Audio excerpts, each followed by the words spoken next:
네, 안녕하십니까. KRTV 김대표입니다.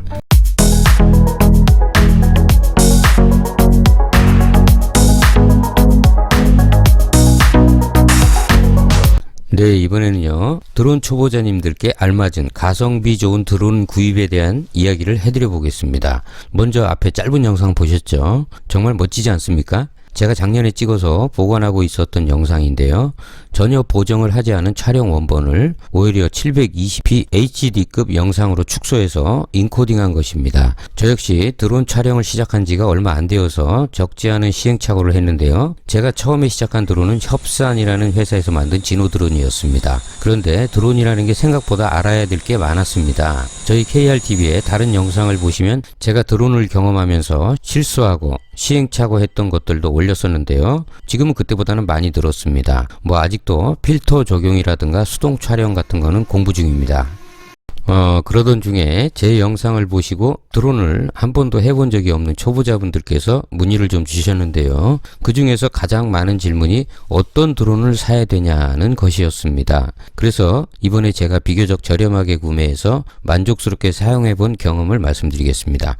아마도 초보자님들께 도움이 될 거라고 생각합니다. 작년 말께부터 DJ라는 회사에서 출시한 매빅 미니가 인기를 많이 끌었고요. 그리고 얼마 지나지 않아서 미국계 회사에서 출시한 스카이디오2가 요즘 또 세간의 관심을 끌고 있습니다. 그러다 보니까 선택지가 한층 넓어져서 좋기는 한데요. 오히려 초보자님들께는 선택 장애가 생기는 문제도 있는 것 같습니다.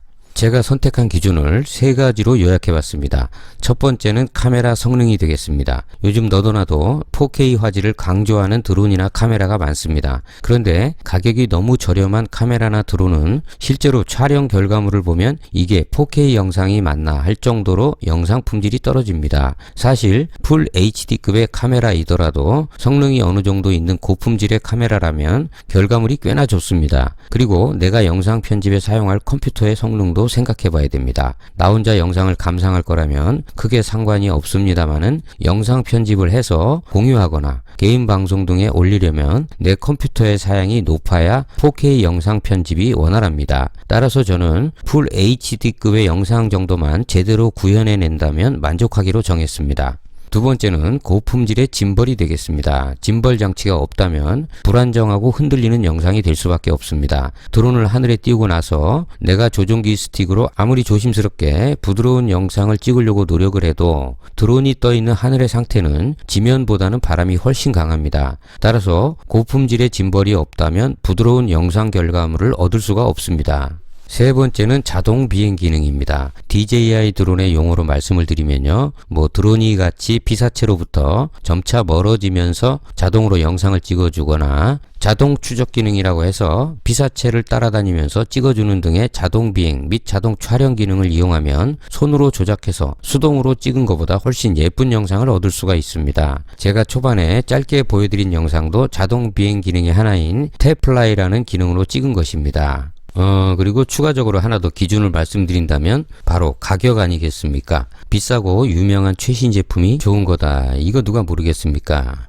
아무튼 그렇게 해서 제가 갖고 있던 진호 드론을 다른 분께 양도하고 원래는 매빅 미니나 매빅 에어 그리고 최근에 미국 회사에서 출시한 스카이디오2도 고민을 했습니다. 그런데 매빅 미니는 자동 비행 기능이 좀 딸리고 매빅 에어와 프로는 값이 비쌌습니다. 한편 스카이디오2는 가장 관심이 많이 갔던 드론이었는데요. 엄청난 성능의 자동 추적 기능 때문이었습니다. 그렇지만은 풀세트로 갖추려면 가격 부담이 좀 많이 되고요. 구매하려면 스카이디오 본사에 주문을 넣고 해외 배송으로 받아야 되는 절차가 저에게는 적지 않게 부담이 되었습니다. 그래서 아직 다른 유튜버들께서 올리신 영상을 보고 있습니다. 그러다가 제가 선택한 최종 가성비 드론은 스파크라는 기종이었습니다. 좀 철이 지난 구 모델이어서 처음에는 관심이 아예 없었는데요. 이게 자세히 좀 알아보니까 작년 말경에 새로 나온 매빅 미니보다도 좋은 점이 있었습니다. 물론 해상도의 최대치가 풀 HD급이라서 매빅 미니의 2.7K 해상도보다는 부족했지만요. 제가 원하는 탭플라이 기능이나 자동 추적 기능 등은 오히려 스파크 기종이 우수했습니다. 그리고 좀 구형 기종이라면 중고 구매를 해도 좋은 선택이 될 수가 있었습니다. 인터넷에 중고 장터를 잘 검색해 보시면 배터리 3개가 들어있고 각종 액세서리가 모두 들어있는 풀세트가 30만원 중반에서 40만원 정도에 나옵니다. 저 역시 중고 제품을 좋아하지는 않아서 관심을 갖지 않았었는데요. 드론 전문 카페 등에서 다른 드론 실력자분들이 올리신 글을 여러 개 쭉 읽다 보니까 중고 제품도 잘만 고르면 좋다는 내용이 많았습니다. 여기서 중요한 키워드가 잘만 고르면이겠죠.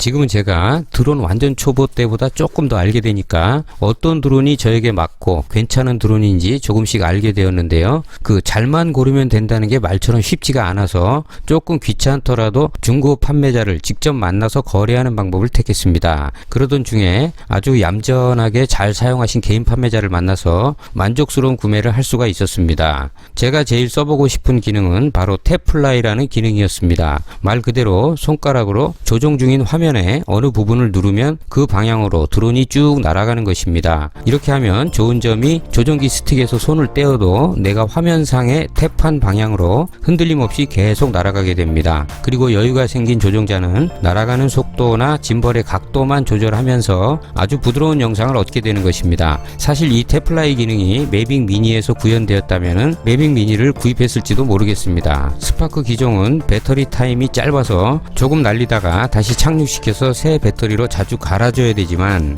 드론 초보자님들께는 아주 괜찮은 드론이라는 확신이 들었습니다. 자, 이번 영상은 여기까지만 하고요. 다음에는 매빅 프로 구매에 대해서도 알아보겠습니다. 지금까지 영상 봐주셔서 감사드립니다.